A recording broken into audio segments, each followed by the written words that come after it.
स्वागत है और मैं हूं आपका मेज़बान चौधरी महमूद नाज। आज हमारे साथ बात करने के लिए मौजूद हैं स्टेट जनरल सेक्रेटरी जे.एंड.के प्रदेश कांग्रेस कमेटी के जनाब शाहनवाज चौधरी साहब हमारे साथ मौजूद हैं। इनसे हम बात करेंगे कोविड-19 के बारे में, आज के जो आलमी वबा चल रही है इसके बारे में बात करेंगे। इनसे हम बात करेंगे जो कि सरकार की तरफ से, सेंटर की तरफ से जो कि कानून लागू किए गए हैं, लॉकडाउन के उसको किस तरीके से पालन करना है उसके रिलेटेड बात करेंगे। और जो कि हम बिलखुसूस हम बात करेंगे डोमिसाइल लॉ जो जे.एंड.के लिए अभी अमेंड किया है, इसके बारे में बात करेंगे। और हम 4G के बारे में बात करेंगे। तो जनाब शाहनवाज चौधरी साहब, आपका खैर मकदम है हमारे JK TV न्यूज़ अपडेट में। बहुत बहुत शुक्रिया। सर, जो जैसा कि आलमी वबा चल रही है, इस वबा के बारे में आप क्या कहना चाहेंगे? ये किस हद तक बढ़ रही है, इसका रोकथाम क्यों नहीं हो रही? क्योंकि दिन ब दिन ये ज़्यादा पॉजिटिव केस जो है सामने आ रहे हैं। देखिए, कोविड-19 जो है ये वायरस ने पूरी दुनिया में तबाही कर दी है जी और पूरी दुनिया और यूरोप जैसे जो दुनिया के सबसे बड़े मुल्क हैं जी और इतने एडवांस टेक्नोलॉजी है और इतने तरक्की याफ्ता जो मुल्क हैं, जी उनकी वो भी बेबस हो गए और उनको भी पूरी दुनिया इस वक्त लॉकडाउन की सिचुएशन में है।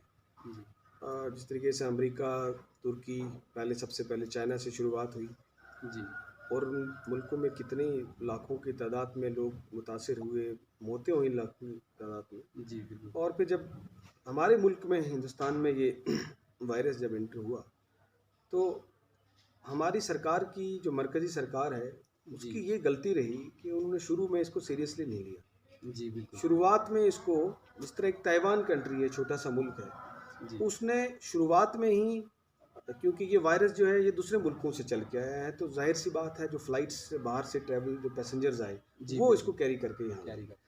तो ताइवान ने शुरुआत में ही स्क्रीनिंग शुरू कर दी एयरपोर्ट्स पे और जी शुरुआत में ही क्वारंटीन करके उसको रोकने की कोशिश की और आज ताइवान फ्री है, जी कोविड फ्री है। कोविड-19 के लिए। हमारी सरकार ने, हालांकि हम हमारे नेता, हमारे लीडर कांग्रेस के राहुल गांधी जी ने 12 फरवरी को ही बहुत पहले एडवांस में ट्वीट किया, बार बार सरकार को ये कहा, चेतावनी दी, बार बार ये समझाने की कोशिश की सरकार को कि ये वायरस बहुत ख़तरनाक है और हमारे मुल्क के लिए बहुत ख़तरनाक साबित होगा, इसलिए जी इसके शुरू से ही हम कदम उठाए। मगर सरकार ने इसको शुरू में सीरियसली नहीं लिया। लाइटली। जब वायरस यहाँ ट्रेवल हो गया, हमारे मुल्क में शुरुआत होगी, तब सरकार ने सीरियस लेने की कोशिश की, मगर तब बहुत लेट हो चुका था। लेट। और उसके बाद जिस तरीके से लॉकडाउन किया, जी लॉकडाउन को हम सब ने वेलकम किया, चाहे अपोजिशन पार्टी थी, इस मुल्क के लोग थे, जी सारी पार्टी, पॉलिटिकल पार्टीज़ ने, आम शहरियों ने, सब ने इसका वेलकम किया कि वायरस से बचने के लिए लॉकडाउन ज़रूरी है, हम इसके लिए तैयार हैं। लेकिन जो अनप्लान्ड तरीके से लॉकडाउन सरकार ने किया, जी उससे हज़ारों लाखों तादाद में जो हमारे गरीब लोग थे, जो मज़दूर थे, जो काम काज करने के लिए माइग्रेंट लेबरर्स थे, लेबर्स के। जो एक रियासत से दूसरी रियासतों में काम काज की रोजी रोटी कमाने गए थे, जो हमारे तालिब इल्म स्टूडेंट पढ़ने गए थे, जी वो इस कदर परेशान हुए कि मतलब मुझे लगता है कि आज़ादी के बाद पिछले 60-70 साल में इतनी बड़ी परेशानी कभी इस तबके को या लोगों को नहीं आई होगी। जी एकदम से लॉकडाउन कर दिया, जो लोग थे वहाँ फंस गए, कहीं खाने पीने का इंतज़ाम नहीं, कोई हेल्थ केयर का इंतज़ाम नहीं, कहीं रहने का लोगों को इंतज़ाम नहीं। गरीब लोग थे जो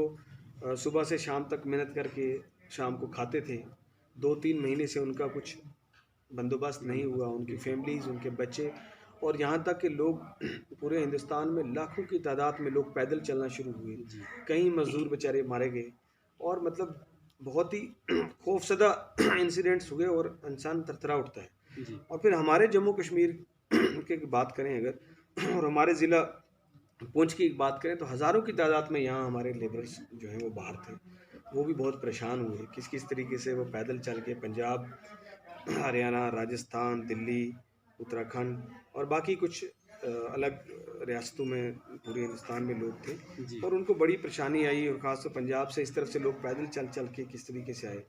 हमने कोशिश की अल्हम्दुलिल्लाह कि उनको लखनपुर तक वहाँ से थोड़ी मदद करने की कोशिश की। कहीं खाना पीना नहीं है, अगर किसी में जहाँ जहाँ कांटेक्ट हुआ वहाँ कोशिश की, वहाँ हमारे जो लोग थे, कांग्रेस पार्टी के लोग थे या दूसरे दोस्त थे, सबको बोल के वहाँ मदद करने की कोशिश की खाने पीने की। और फिर यहाँ से भी क्रॉस करने में उनकी बहुत कोशिश की, मगर फिर उसके बाद अब ज़्यादातर लोग हमारे जो ज़िला के हैं वो तकरीबन 80% लोग आ चुके हैं, अभी भी 20% लोग पीछे हैं। जी लेकिन जो लोग यहाँ पे आए हैं, यहाँ पे भी मैं कहूँगा कि यहाँ मैं मानता हूँ कि रिसोर्सेज की कमी है। जी सुरनकोट जैसे छोटे टाउन में हमारे पास इंफ्रास्ट्रक्चर नहीं है, इतनी अकोमोडेशन फैसिलिटीज़ नहीं है। अलग अलग स्कूल्स में लोगों को रखा गया है मगर ना तो वहाँ सोशल डिस्टेंसिंग है। हाँ और सही मैंने बात तो ये ट्वीट भी 2 दिन पहले किया था कि हमारी डिस्ट्रिक्ट एडमिनिस्ट्रेशन फेल हुई, और ख़ासतौर पे हमारे जो डिप्टी कमिश्नर हैं, क्योंकि उनकी ज़िम्मेदारी है, मैं उनको सिर्फ टारगेट नहीं कर रहा बल्कि वो एक हमारे डिस्ट्रिक्ट के हेड हैं, उनकी ज़िम्मेदारी थी कि वो सारी मैनेजमेंट की जाए, उसमें वो बिल्कुल फेल हुए। और किस तरीके से लोगों को जहाँ जहाँ क्वारंटाइन सेंटर्स में रखा है वहाँ कोई सोशल डिस्टेंसिंग नहीं है, उसके अलावा वहाँ कोई खाने पीने का इंतज़ाम अच्छा नहीं है। रमज़ान का महीना चल रहा है, लोगों को सहरी खानी होती है, लोगों को रोज़ा अफ्तार करना होता है, खाने पीने का इंतज़ाम बिल्कुल अच्छा नहीं है। ये तक क्लियर नहीं है कि जो क्वारंटाइन सेंटर्स में नोडल अफसर्स हैं, मेरी जब उनसे बात हुई, उन्होंने कहा हमें पता ही नहीं है कि सरकार की तरफ से एक आदमी के लिए क्या पैसा दिन को खाने के लिए आ रहा है। तो उनको कह दिया गया एम्प्लॉइज़ को कि आप अभी अपने से करो, तो वो डर के मारे बिल्कुल सब स्टैंडर्ड खाना जो है वो उनको दे रहे हैं, लोग परेशान हुए। और उसके अलावा सबसे बड़ी बात कि जो टेस्ट रिपोर्ट्स आनी थी, जो सैंपल्स गए थे, जी सैंपल जो चले गए उनका 10 दिन से ऊपर हो गए, 12-13 दिन हो गए और उनकी रिपोर्ट्स नहीं आई। और 18-20 हालांकि 14 दिन का क्वारंटाइन टाइम मिनिमम जो है सरकार ने जो बताया है, 18-20 दिन हो गए जी उनको, लेकिन अभी तक उनकी रिपोर्ट्स नहीं आई है। हमने बहुत कोशिश की, जीएमसी मेडिकल कॉलेज जम्मू के प्रिंसिपल से मैंने बात की, जो टेस्ट का इंचार्ज था वहाँ बात की, डिप्टी कमिश्नर पुंछ से बात की, सीएमओ से बहुत कोशिश कर ली, उसके बावजूद अभी तक जो है इतना इशू रेज़ किया हमने जी सोशल मीडिया के थ्रू भी, उसके बावजूद अभी तक भी जो है वो रिपोर्ट्स वाला मामला सेटल नहीं हुआ है।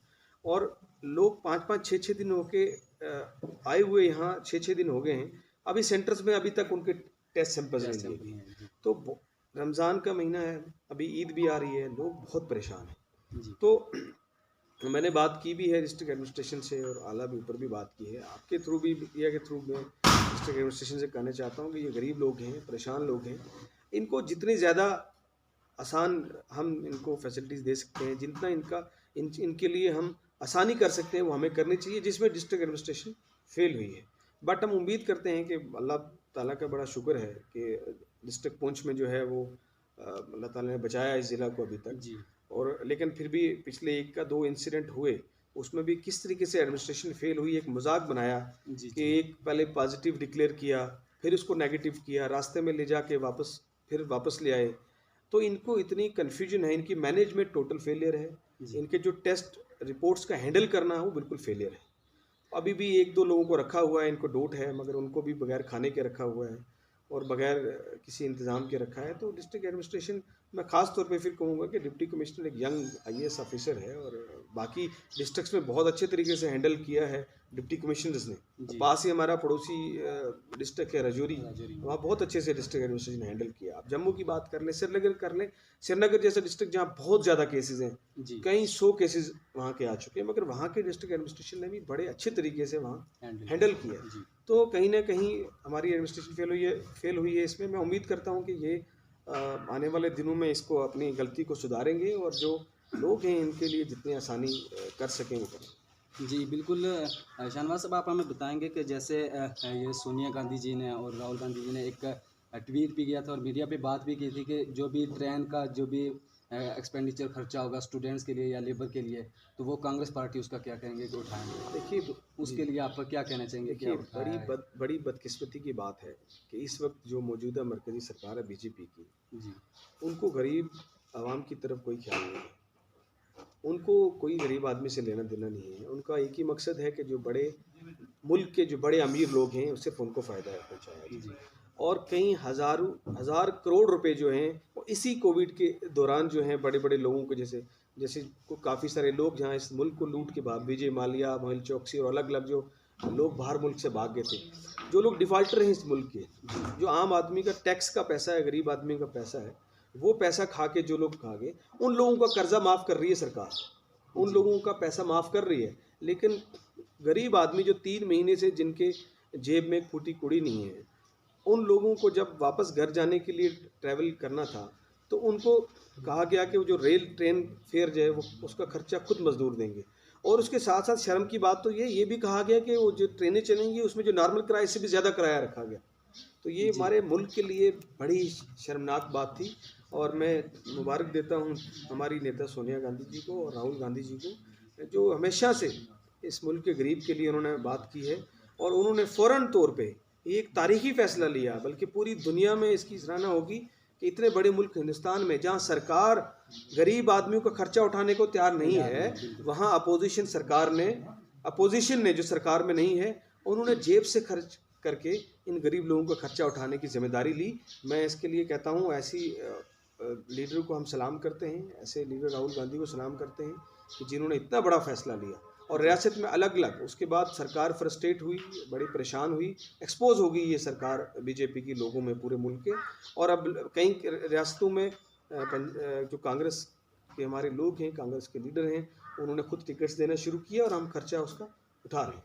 जी बिल्कुल। शाहनवाज साहब, आप हमें एक चीज़ बताएंगे कि जैसे ये अपने कांग्रेस की पॉलिसीज़ हैं रिलेटेड टू कोविड-19 है, या कि दूसरी क्योंकि अभी दूसरे असेंबली इलेक्शंस भी हैं, स्टेट असेंबली इलेक्शन भी होने वाले हैं, तो क्या पॉलिसीज़ हैं, क्या क्या यानी कि बात हैं, क्या क्या लाया अमल देखिए, में? कोविड के लिए कांग्रेस सरकार ने कांग्रेस तो क्योंकि जम्मू कश्मीर में हम सरकार नहीं है, जहाँ जिस रियासत में सरकार है, जैसे महाराष्ट्र में हमारी सरकार है कोalition में, राजस्थान में हमारी सरकार है, छत्तीसगढ़ में हमारी सरकार है, जी वहाँ सबसे अच्छे कदम लिए गए हैं। वहाँ के मज़दूरों को पूरा सरकार ने उनके ट्रांसपोर्ट का अरेंजमेंट करके मुफ्त में उनको लाया, जगह जगह उनको जहाँ जहाँ खाने की परेशानी थी वो भी पहुँचाई। तो सबसे अच्छा काम कोविड-19 को लेके हमारी जो रियासतों में सरकार है वहाँ किया। जम्मू कश्मीर में कांग्रेस पार्टी के लोगों ने, चाहे हमारी फ्रंटल विंग्स थे, यूथ कांग्रेस की, एनएस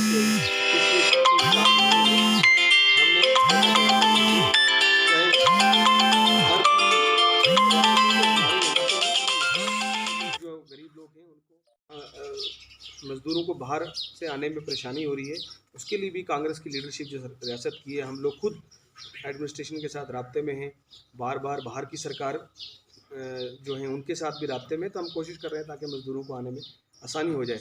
जहाँ तक आपने एक दूसरा एक अलग सवाल इसके साथ जोड़ दिया असेंबली इलेक्शंस का, तो जम्मू कश्मीर जिस टर्माइल से गुजर रहा है पिछले 6-7 महीने से, जम्मू कश्मीर के साथ बीजेपी ने और मरकज़ी सरकार ने बहुत बड़ी चोट पहुंचाई। 5 अगस्त को जिस तरीके से 370 यहाँ हटाया गया, उसके बाद रियासत जम्मू कश्मीर के लोगों के फंडामेंटल राइट जो हैं वो सस्पेंड कर दिए। So it was like undeclared emergency, क्योंकि आप जब भी आपको किसी के फंडामेंटल राइट छीनने हैं तो आप सिर्फ इमरजेंसी के दौरान कर सकते हो।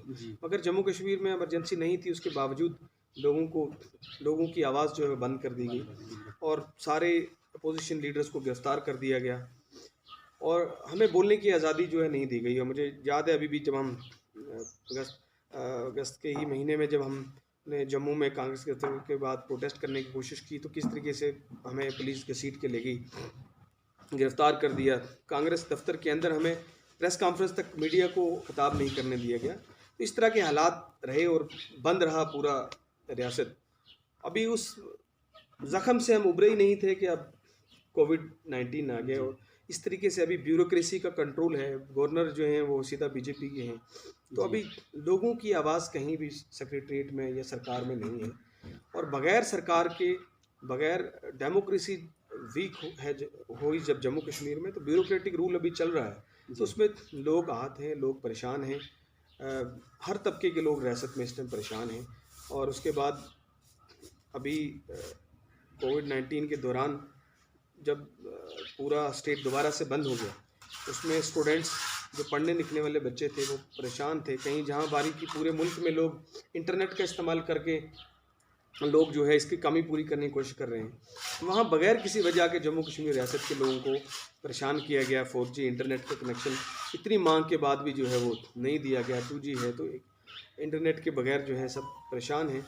तो असेंबली इलेक्शंस ये करवाना नहीं चाहते, क्योंकि इनको पता है कि लोग जो है वो, इन्होंने जिस तरीके से अभी डोमिसाइल लॉ भी लाया, उस पर बात करेंगे, आप शायद सवाल भी उस पर पूछें, आपने कहा, तो असेंबली इलेक्शन से करवाना नहीं चाहते, क्योंकि इनको पता है कि जिस दिन असेंबली इलेक्शंस कब से ड्यू है, करवाना नहीं चाहते, क्योंकि इनको पता है कि एक्सपोज हो चुके हैं और लोग जो है इनके खिलाफ वोट करेंगे। हम इलेक्शंस के लिए तैयार हैं। कांग्रेस ने हमेशा कहा कि जितना जल्दी हो जाए इस स्टेट में वापस जो है वो जमहूरियत आए, डेमोक्रेसी आए।